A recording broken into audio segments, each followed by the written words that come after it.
close your eyes. What brings a smile to your face?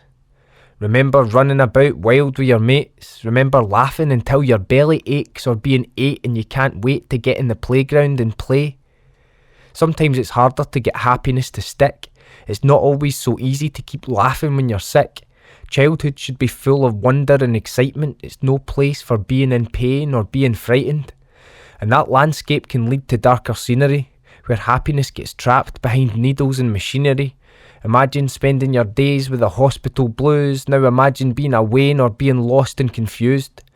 Relief and jokes are needed most at the times when it's hardest to keep afloat. And stormy weather can clear in an instant. If laughter's the best medicine, I want it on prescription.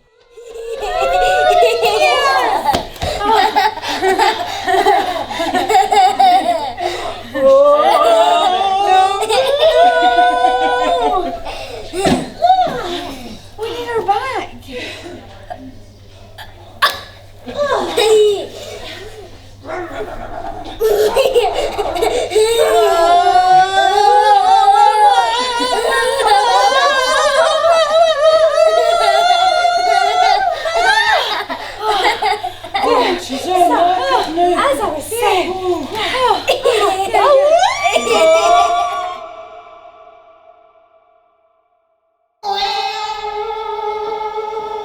Oh yeah, baby. And what other thing?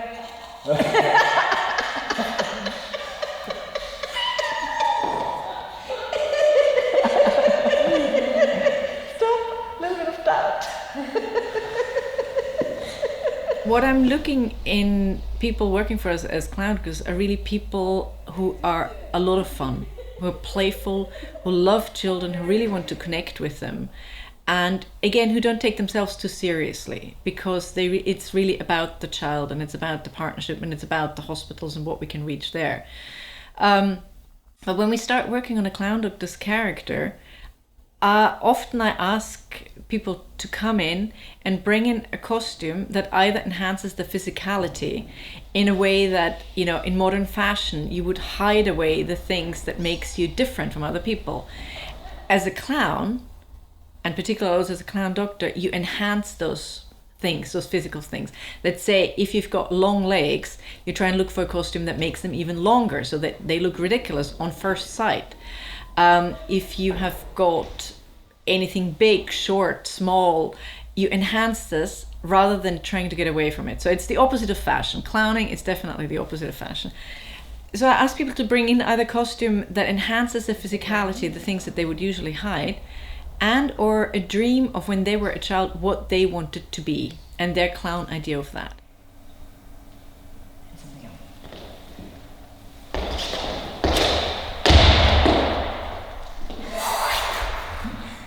Little girls still often like to be ballerinas. Little boys often still like to be footballers or cowboys or heroes. Now, if you take that idea into a clowning, you don't have a superhero that really looks like a superhero, but then you've got somebody like Dr. Superdoc who wears a cape that just reminds a little bit. It's a doctor's coat that is made into a cape that reminds of a superhero. But Dr. Superdoc is not a superhero at all. And that's the ridiculous side of it. So there's always a discrepancy between the dream of the clown doctor and what he actually appears to children.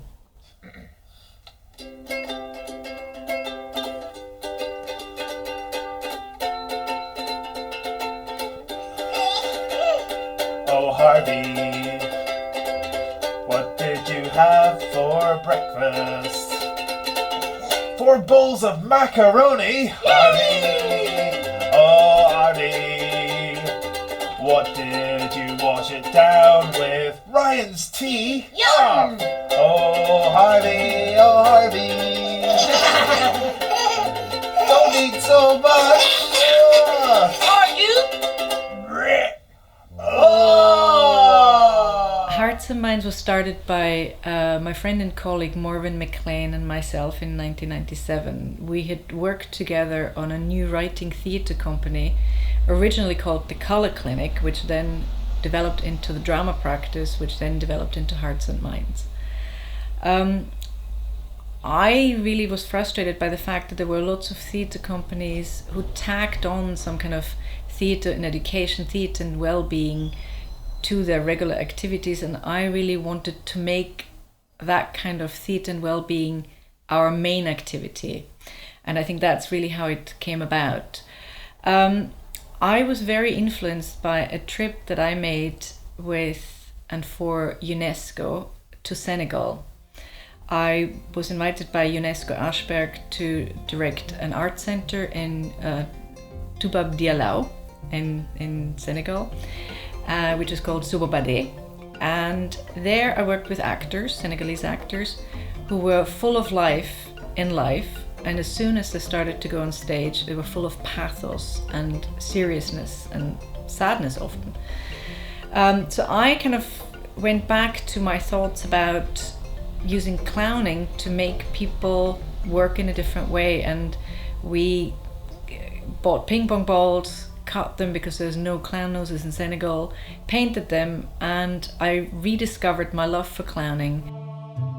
Coming back from Senegal, Morven and I had a long chat, and I suggested that we would start with the Clowndoctors program, originated by a man called Michael Christensen, who used to be the artistic director of the Big Apple Circus in New York and the Clown Care Unit there, which he had founded in 1986. We met with play staff from 5 hospitals across Scotland, and I remember sitting in that room, and it was either going to be make or break.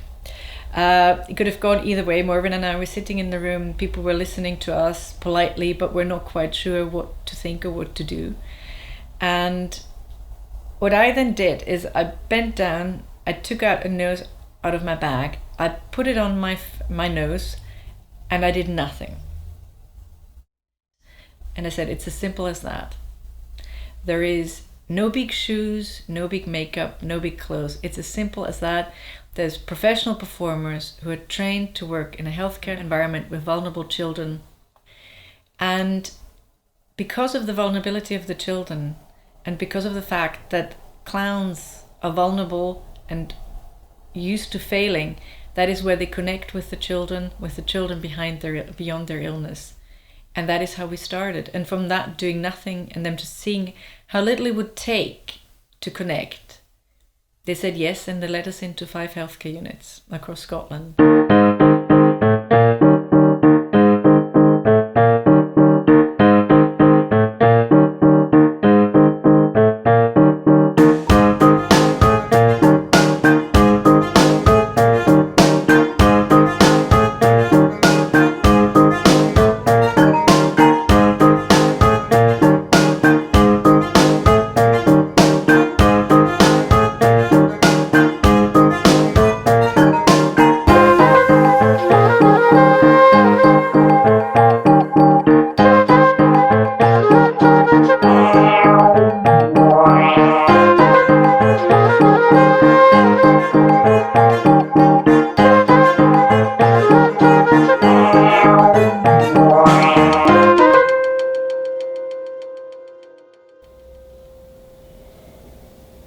I'm training the new practitioners today. I teach something called the Feldenkrais method of awareness through movement. And that is really about using movement to become aware of your own self-organization. And it's a very useful thing for a couple of reasons. One, to make sure that you are in a good position, a good physical position when you're working with other people. And also to remain aware of yourself, even when you're engaging with a child in hospital or with an elderly person. You have to keep a larger awareness of the hospital environment, things happening around you, not only get focused on what you're doing. So an awareness of yourself to make sure that you're comfortable and aware of what's happening around you is quite important in a healthcare environment.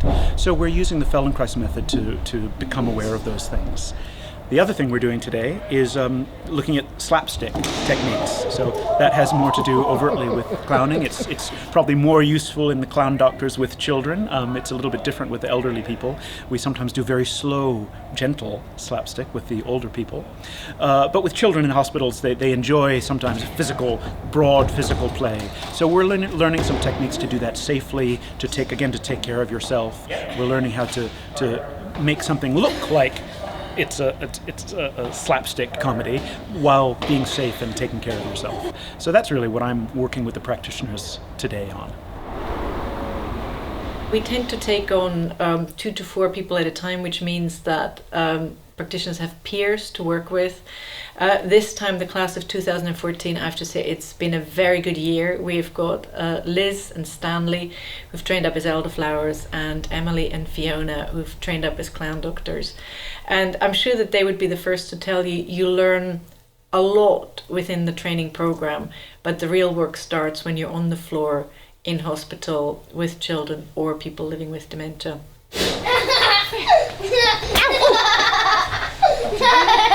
Right, that's it. I'm telling you, Dr. Green, don't you dare come in. There! Find that there! Dr. Green, that's really cheeky of you to disguise yourself like that! That lovely shirt! Going from the rehearsal room onto the floor is a ginormous leap. You can never prepare yourself for what it's actually going to be like. It's totally different, and it's just like, yeah, totally different.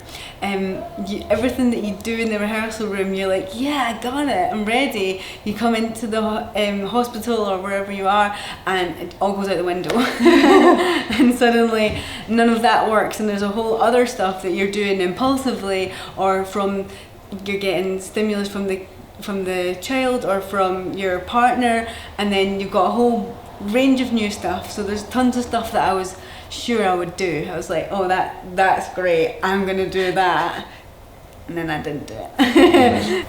You have a bit where you fly every day. You feel that there's a feeling that I can't even put into words, and with this job you can get it in a moment with a particular child, and you can see other families having it after you leave. You get it with the other person that you're working for, that's so inspiring, and then the longer you stay in the job, down the years, people come and go, you meet folk again, and then and I guess also when really sad things happen, you have the real privilege that you've spent time with wonderful kids and wonderful families. We've been in this ward for 6 months, since last December. We've had a short spell at home, but at first when he came in, he was a bit apprehensive, but now he just loves them, so he's well used to them, and the good thing is as well, they know him, they always say his name, and they know that he likes bubbles, and I think that's really important for us, that he's seen as a wee individual as well, and for the number of children they see throughout the hospital, it benefits us that they recognise this is Kyle and see every child as an individual.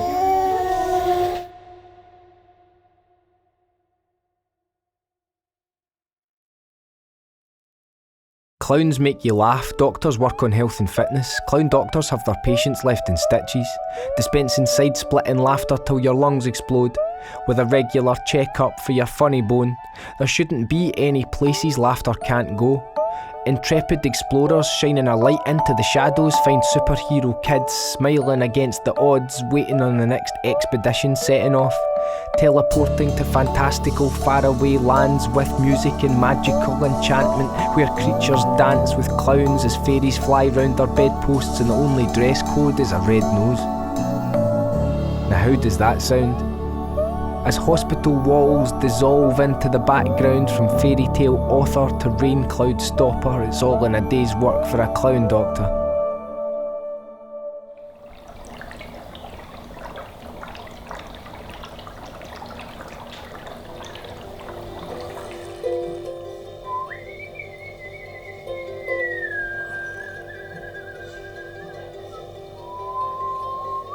When we were working with kids, like in brain injury, there's tiny little responses in the body that we have to be watching for all the time. So not only are we playing an instrument or using an instrument or a book to make a sound or tapping the wall, it's really kind of through knowing that child and through your partner supporting you. It's an adventure of sound, and we want to keep that person safe. And we want to take the signals of I want more, I won't go faster, go louder, go quieter. And there's also opportunities to suspend. It's like it can be a cacophony of noise, and then suddenly when it stops, the silence is as important as the noise. And then there's that anticipation of where'd they gone? What's going to happen. So that's where the game can happen non-verbally and sensorily, because you make all the noise and it's like a suspense film. It's not what you see, it's what your imagination does. The reason for the sensory training is to make our practitioners aware that the people they're working with are on medication, have had an injury, or have a condition which can cause normal sensory information to be exaggerated or more sensitive, or sometimes something that would be really sensitive to us or really kind of too much for us could be pleasurable to someone. So it's a kind of adventure into sound or touch or feel or like blowing or things like that. We use a lot of instruments in our work. We have cases that we take around a lot of the hospitals, and we use these props all the time. No, I'm flying around! Help! I'm flying over Caitlin's head! Help! Oh, I'll rescue you from your flying! Help! Oh, Caitlin! So today we're at the Beatley School in Livingston, and we come here at the moment sort of once every quarterly, 2 or 3 months exactly. And it's a school with children with special needs, and we'll see them mostly in the classrooms.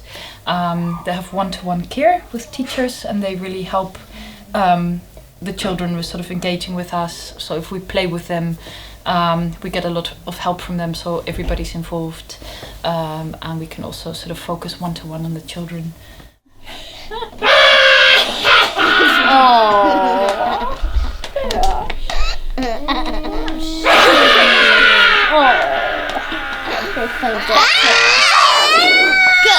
Good, we made her cry.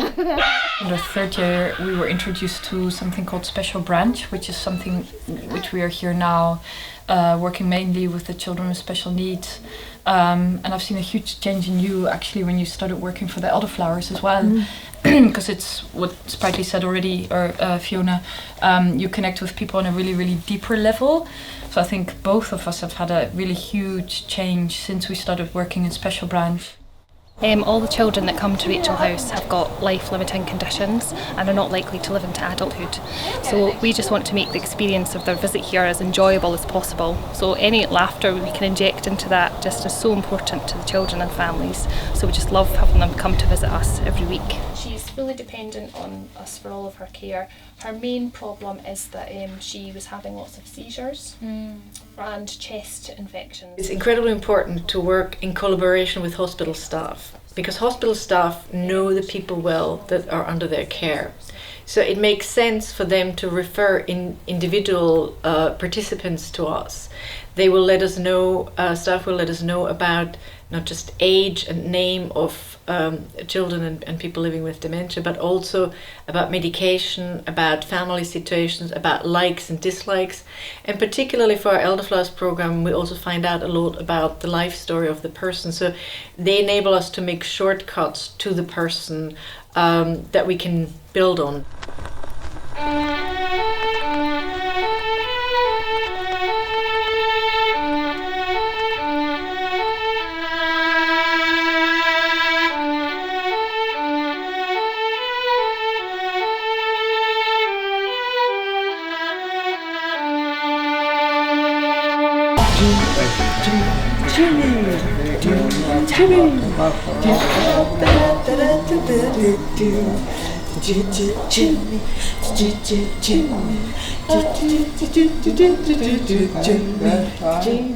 One of the things that we know makes a difference in dementia, when a person already has dementia, is if they have stimulation, social stimulation and mental stimulation. And unfortunately, people with dementia live for a very long time, perhaps by themselves or in the house where someone's out at work. And at times when they go into places like care homes, the days can be very long and not very much is happening. And so gradually the person gets worse and worse because the dementia should be counteracted by stimulation, but they're in an environment where there is no stimulation. And so one of the things that the work of Elderflowers does is it stimulates people. And the most stimulating thing you can do for someone is to find out all about them and find out what interests them. It's not just a question of entertaining them with songs or dance. Of course, there's a place for that. But the really valuable thing that you can do is find out about the person so you know what matters to them. Because as the person with dementia loses so much, if someone takes the trouble to tease out of them old stories and how they are, that's a really important thing to do. And to do that with fun and laughter is absolutely essential.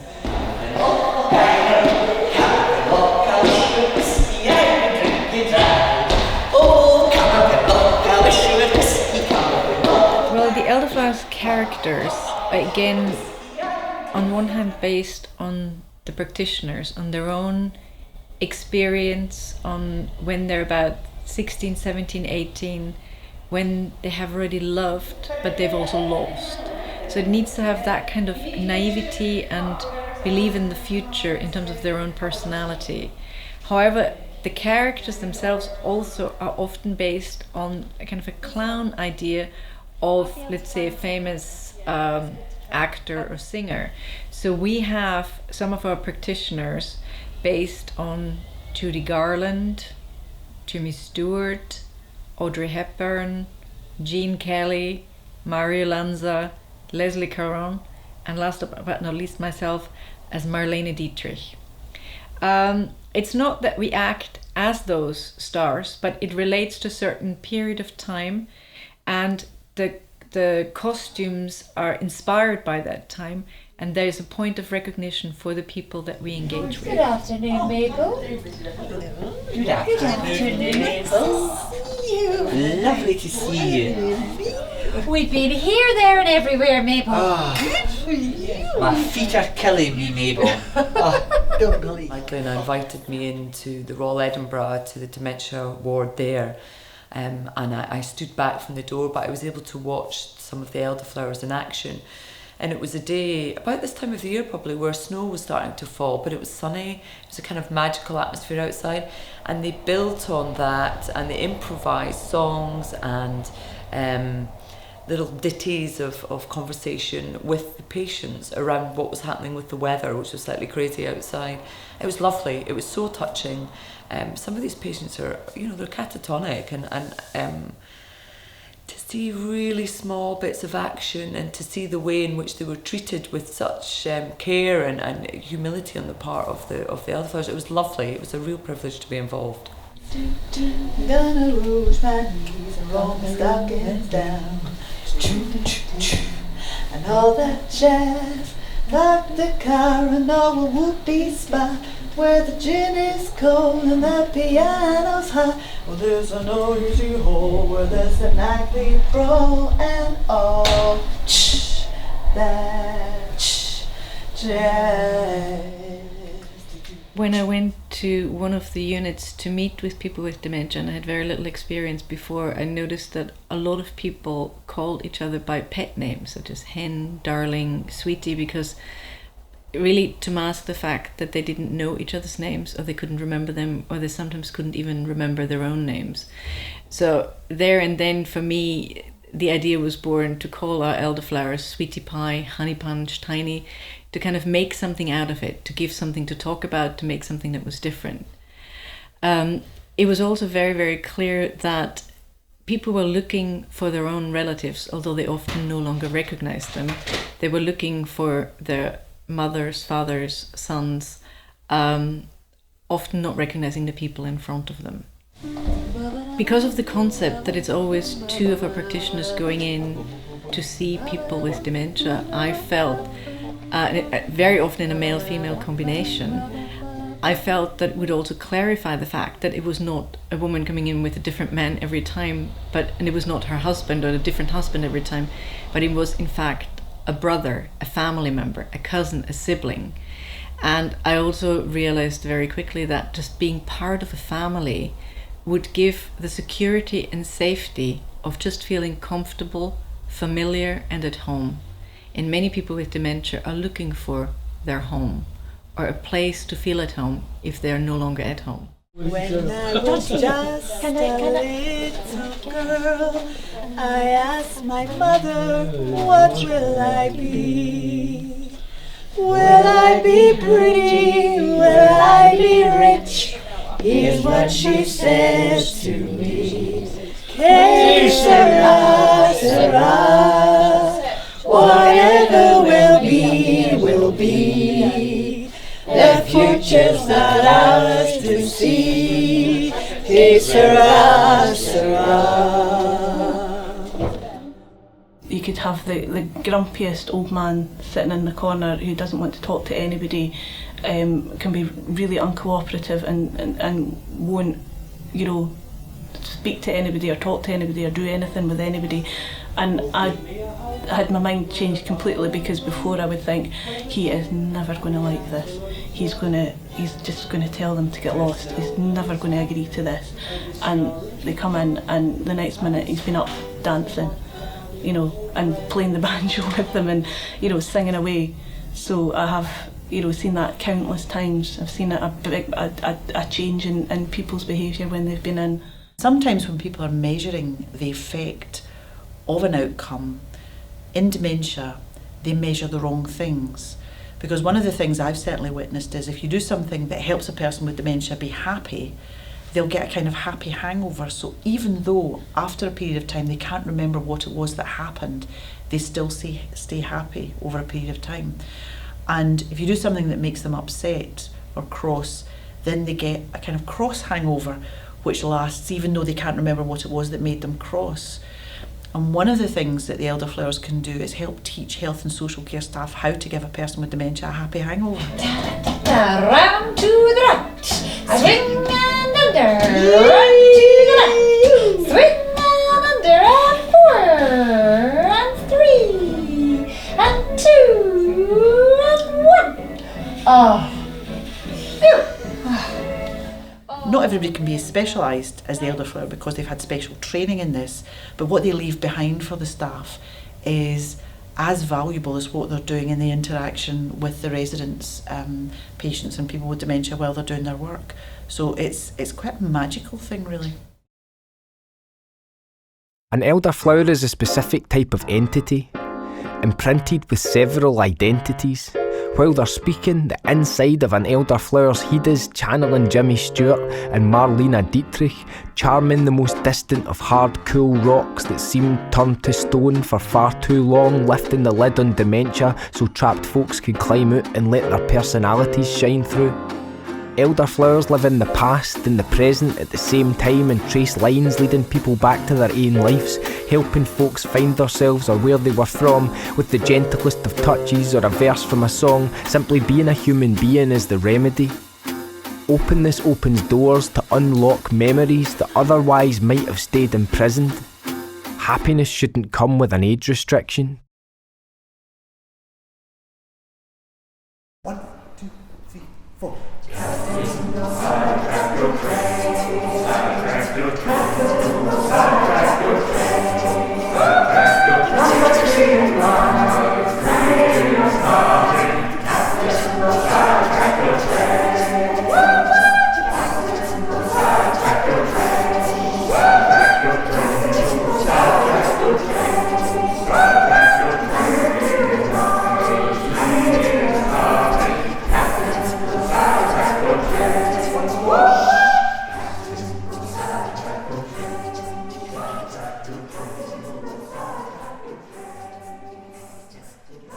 I hope that I get better at magic. I hope to do less thinking and more doing. I hope to be more physical and less verbal. I hope to one day become an elderflower, because watching these guys go through that process was really inspiring, and and hear them talk about it so passionately really makes you want to do it as well. And I think the difference is, there's quite a big difference, and I think that makes it appealing in that kind of way, that you're still a clown but you're a really different clown, and I think it'd be interesting to find my elderflower character. Yeah. So a lot of things. Yeah, definitely. No, I would really enjoy also experiencing the elderflower sort of planning experience, and it does feel like it's a very different thing, but I think they really complement each other and feed into each other really well. And I think by doing both each, like you're saying, it would inform the other one, the new things that you can take from both. And other practitioners have said that to me, that when they got one or the other, that it helped the other of one. So yeah, it's definitely proven. Would you want to be a flying doctor? Yes. Putting you on the spot. Yeah, and just for that exact reason as well, is that just a sort of it's another thing in your toolbox of things that you can then use across stuff. I really enjoyed the multisensory stuff that we did in the training. So yeah, I'd really like to go into that. Well, I'm surprised to find how I'm in York Hill, and it's not a special branch. You use those skills all the time. I was really surprised because I thought it wouldn't be as often as it is, and it's every shift. There's a special. And the window play stuff I'd like to do, because we had one visit, one elderflower visit recently, where there was one woman in the room who was quite agitated and distressed, and we didn't want to sort of exacerbate that by going into the room and being there, because she was, you know, not in a good mood at all. So we ended up, for the first time ever, myself and Nick, doing window play to the other residents, and neither of us had done it before, and it was really exciting to do it. I think some of my favourite visits have been window play, and when the laughter is in another room and it's coming out of the door or it's coming underneath the door, and it's just brilliant.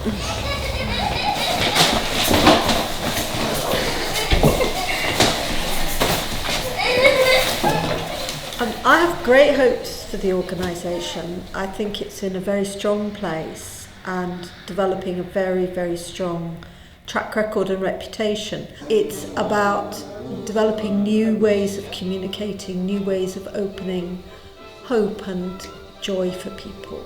So I see it building. I particularly want to see and hope for that with the Clowndoctors, it becomes part of the therapeutic repertoire of more places. But for Elderflowers, I think is most important, because I think to build the Elderflowers programme so that we're not just in institutions, but we're in community places, we're in theatres, we're in places where elderly people, or not just the elderly, but people struggling with dementia, where they go with families or with friends. So day centres, community halls. I think it's really important that we start to become part of that range of offerings, but become a very highly valued one.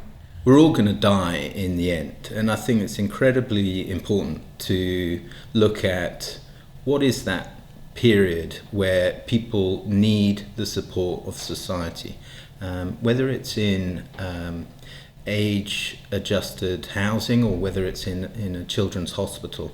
And the ways that we can help them as individuals, as people, is much wider than pure medical and other assistance. And I think Hearts and Minds are at the centre of recognising that need. I would say my hopes and vision are a dream, and my dream is that we here at Hearts and Minds can be there for every sick and vulnerable child across Scotland, and for every person living with dementia, to support them in what can be really dark times and difficult times, to create some life, light and hope and joy. No one should be cut off from society and scared. Doesn't everyone want to live in a society that cares? Illness knows no barriers, like a Bruce Banner gamma ray, so this is for every single family. When life is at its most serious by a mile, is when you most need to crack a smile. Get lost in the moment, let your mind wander. Hilarity is just what the doctor ordered. Hearing laughter in a place where it's been missed for weeks, a whole face smile spreading across eyes, lips and cheeks, snatches of song, bells, magical sounds, signs the clown doctors are doing their rounds. Life's as bright and as short as a shooting star. If you forget how to laugh, you forget who you are. In those times when joy is hard to find, you can hope for a visit from hearts and minds.